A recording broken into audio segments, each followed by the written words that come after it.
Om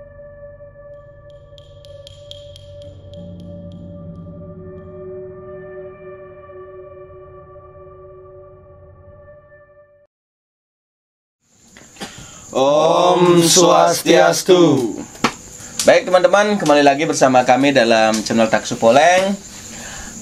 Mungkin sebelumnya kami mohon maaf nih kepada teman-teman karena keterlambatan kami membuat video, keterlambatan kami berkarya.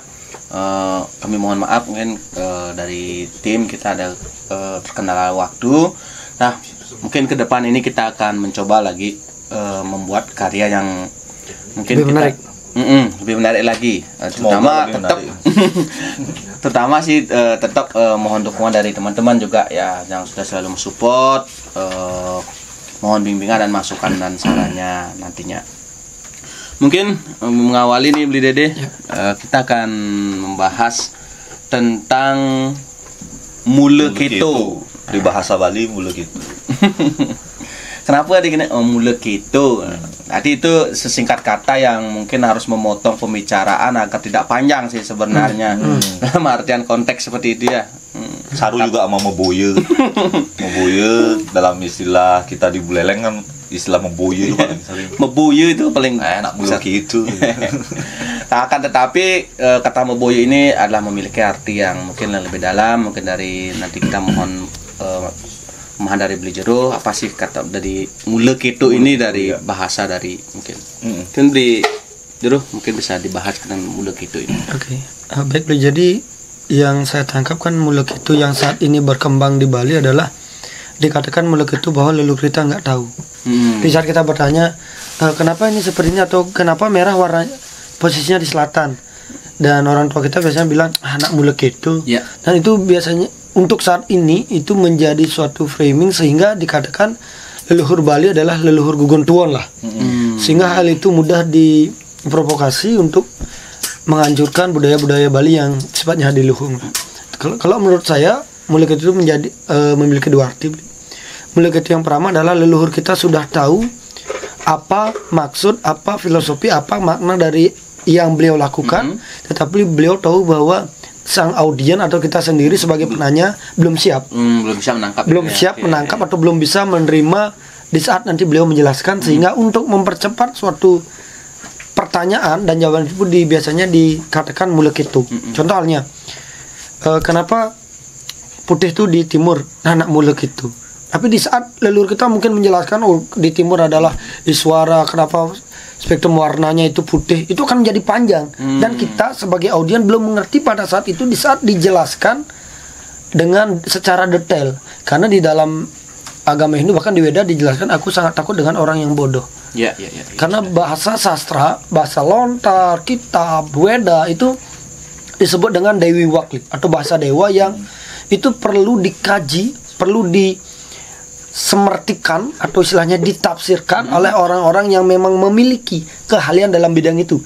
Karena apabila ilmu agama ini ditafsirkan oleh orang yang salah, cenderung akan berakibat yang salah. Nah, itulah mule keto yang pertama. Kemudian mule keto yang kedua, kalau dalam bahasa Indonesianya mule keto itu kan memang seperti itu adanya. Berarti bisa kita tangkap bahwa itu adalah sesuatu yang sudah final, sudah absolut, tidak bisa diganggu gugat. Berarti leluhur kita mengatakan contohnya kenapa putih di timur, nak mule keto artinya apa? Memang sudah seperti itu adanya. Turun temurun seperti jadi itu memang nggak bisa dibedah. Sesimpel halnya seperti aksara lah. Kenapa Tuhan disimbolkan dengan aksara ongkara dalam kita Hindu? Ya memang seperti itu. Itu tidak, meskipun ada penjelasan, tetapi di saat penjelasan itu dikejar terus dikejar, itu akan pada akhirnya akan jawaban itu Tuhan. Artinya mule keto. Seperti itu sih. Sesimpelnya bahwa sesuatu yang kita bisa bedah terkadang itu memang tidak bisa diubah. Contoh halnya lah, di saat kita membangun Padmesana, kan di bawahnya ada yang namanya Bedawang Nale atau di Bali Empas, dengan dililit oleh dua naga itu, Ananta Boga sebagai simbol tanah dan Basuki sebagai simbol air. Kemudian empasnya itu atau Bedawang Nale sebagai simbol api. Nah, apabila itu dikaji secara filosofi, Bedawang Nale adalah itu merupakan simbol api atau Basuki air. Nah, ini tidak menutup kemungkinan akan diubah bentuknya yang memiliki arti sama seperti api. Contoh mungkin simbol api, pasepan dipakai. Apakah itu bisa? Enggak. Karena itulah mulek itu. Kenapa bedawang dalu dikatakan atau Pat Mesana disimbolkan dengan bedawang dalu sebagai api? Ya mulek itu. Berarti itu sudah yang sudah disepakati ya. Sudah mutlak, sudah difilterisasi oleh tri kerangka dasar agama Hindu. Itu ada tatunya, ada filsafatnya, ada upakarnya, ada proses ritualnya di dalamnya gitu sih kalau menurut saya. Jadi pada dasarnya sih mulek itu sesuatu mungkin yang diartikan yang kedua yang beli ya, sudah mutlak, itu sudah diyakini bersama-sama seperti itu ya beli ya. Yang tidak bisa diganggu gugat lah. Tidak bisa diganggu. Mungkin karena pertanyaan dari teman-teman sih ya, mungkin Tiang juga sering menanyakan kepada mungkin pengelisir Kak Adi kenyang Adi kene nih nak bumuluk itu cenik nepangan nih. Nah, itu bahasa-bahasa seperti itu karena bahasa-bahasa kaku itu yang menjadi pembiasan. Karena gini, konsepnya sekali kalau kita di spiritual lah, mungkin kita sering membaca dan hal itu. Bagaimana kita menyiapkan diri menjadi seorang murid, maka guru akan datang dengan sendirinya. Seperti saat kita bertanya tentang cerita-cerita atau istilahnya tetua-tetua di Bali, tapi leluhur kita menyatakan mulek itu, berarti kita belum siap menerima itu. Jadi untuk kita mampu memahami filsafat, karena agama Hindu banyak ajaran-ajarannya, banyak tatunya yang memang memiliki filsafat yang sangat mendalam. Seperti halnya di Bali sering kita bahas gedeg basangi loh. Nah, kenapa basang gedeg? Kalau orang Bali bilang anak mulek itu. Sehingga di saat kita kaji secara detail, di saat kita sudah mempelajari yang namanya struktur cakra yang ada di dalam tubuh manusia secara garis besar kan ada 7. Salah satunya yang ada di pusar itu adalah cakra emosi.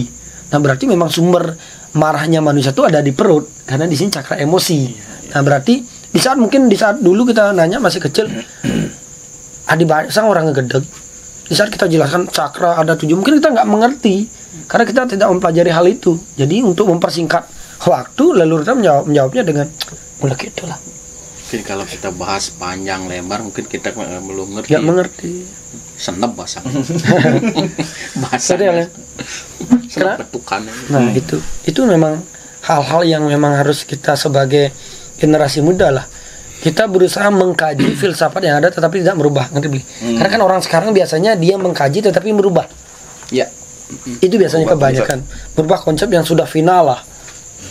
Karena perkembangan ini juga membuat belajar, karena mulek itu kalau kita di akademis berbicara mulek itu memang sangat kita hindari. Sangat dihindari sekali, karena kita harus berusaha bagaimana menjelaskan ke anak-anak didik kita mulek itu sudah tidak ada lagi, kita harus logik. Nah, benar. Makanya beli diri. Yuk lanjut. Makanya kita sebagai seorang guru lah, pendidik, bagaimana kita mempersiapkan murid untuk menerima di saat kita menjelaskan, sehingga nggak mulek itu jadinya. Iya. Seperti halnya mungkin kita presentasi di kelas. Bagaimana di saat kita supaya kita menjawab nggak mulek itu, kita harus jelaskan secara detail, sehingga nggak mulek itu. Jadi kalau kita nanya debat kusir lah, kita jawab dengan sangat detail, bisa jagorannya timbul. Jadi mungkin seperti yang tadi Beli Jarot jelaskan, intinya tujuan penglingsir atau leluhur-leluhur kita itu kan mengajarkan kita untuk mencari Tuhan kan, seperti itu. Sedangkan mulek itu adalah identik manusia itu untuk mencari tahu. Nah, agar proses pembelajaran identiknya itu dengan logika kan. Sedangkan tujuan Tuhan mencari Tuhan itu adalah ketulusan rasa. Nah, apapun tujuannya mencari Tuhan itu pasti tidak bisa dilogikakan. Cuma saat kita punya tujuan yang tulus, untuk bergerak itu pasti perlu logika gitu. Jadi untuk menyetop nafsu ini adalah mulek itu, mungkin seperti itu ya. Iya, mungkin masuk akal. Karena proses kalau kita sudah tahu, pasti akan mencari tahu yang kedua gitu. Tidak mau ya. Untuk menghentikan itu, nah mulek itulah. Karena Tuhan maha besar, maha esa, tidak bisa dijawab dengan logika lagi kan. Memang benar. Setuju saya, kalau mencari Tuhan memang rasa lah. Iya, memang rasa. Sama halnya kita berspiritual, kalau kita hanya mengandalkan logika, karena logika beli, logika saya, logika bicara itu berbeda. Berbeda. Jadi yang terbaik memang rasa kita beli. Rasa di saat kita merasakan, di saat kita meyakini intuisi kita bahwa Tuhan itu ada di setiap insan, di sanalah akan muncul ketuhanan itu kan gitu sih. Sama kayak kita ke pura aja. Sekarang kan logikanya, harus pakai udang, pakai gini, pakaian lengkap, harus ke tempat suci.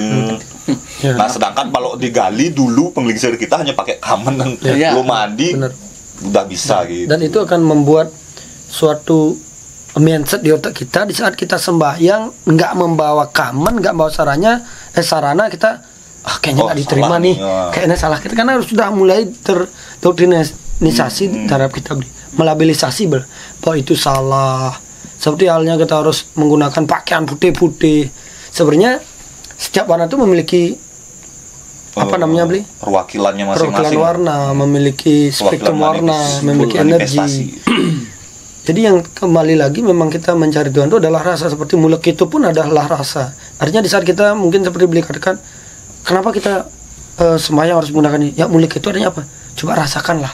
Saat kamu merasakan itu sebagai baktimu kepada Tuhan, maka pengetahuan itu akan muncul. Tapi di saat kamu hanya memikirkan, di sanalah kamu akan menjadi istilahnya barter dengan Tuhan. Oh saya aturan anak balik orang gede, aturannya gede tunasnya. Nah itu kan memframing kita sehingga kita menjadi barter dengan beliau. Logikanya bantennya cenik. Anugerahnya pasti cenik. Kalau lungsurannya cenik masuk akal. Tipat aturan tipat lungsur. Seperti itu jadinya kan. Ya pada dasarnya sih teman-teman, mulek itu ini suatu acuan bias kita lebih terpacu lagi, lebih ingin tahu lagi prosesnya itu harus kita belajar. Pada intinya sih seperti itu kalau yang tangkap tadi. Lebih mawas diri jadinya, lebih mempelajari diri ke dalam. Jadi apa yang menjadi rasa yang dulu ketutup dengan nafsu, ego itu bisa benar. sedikit-sedikitnya bisa beginilah. Kalau saya sih pesannya gini aja, Bli. Di saat kita menanyakan sesuatu dengan penglingsir lah, atau tertua kita di Bali, di saat mendapatkan jawaban mulek itu, jangan menyalahkan atau kita menjat beliau nggak bisa, tetapi lebih gali diri ke dalam. Kita yang terjun, menyiapkan diri untuk menerima pengetahuan itu. Benar-benar. Kalau memang itu perlu keyakinan lagi, mungkin kita harus lebih belajar lagi, meyakini lagi, lebih mendalami lagi apa sih itu dari pembahasan mulek itu, dari penglingsir kita itu kita pahami tadi setidaknya. Nah, mungkin itu saja sih teman-teman pembicaraan kali ini tentang mulek itu. Sekali lagi mungkin mudah-mudahan ini video ini bisa bermanfaat ya bagi teman-teman, karena dari kebanyakan dari teman-teman ini banyak nge-DM mulek itu memang sangat untuk di pikiran ya. Kalau tanyakan mulek itu. Dan intinya kalau mungkin ada teman-teman yang nanya gimana sih kita membentuk rasa, ya intinya mulek itu lah. Itu juga nggak bisa menjawab. Pada akhirnya itu adalah keyakinan. Jawaban final. Final. Nah mungkin itu sih teman-teman perbincangan kali ini. Sekali lagi mudah-mudahan perbincangan kali ini bisa bermanfaat bagi teman-teman. Apabila dari penjelasan beliau kami pengantar dan beliau Dede ada kesalahan, kami mohon maaf. Dan juga kami tetap memohon dukungan dari teman-teman. Apabila memiliki referensi lebih, mari kita berbagi, sharing, dan kita juga akan kembalikan berbagi kepada teman-teman juga kembali. Nah mungkin itu sih teman-teman. Ingat like, share, dan subscribe channel kami Taksu Poleng agar kami terus bisa berkarya. Akhir kata kita tutup dengan Parama Santi. Om Santi Santi Santi Om.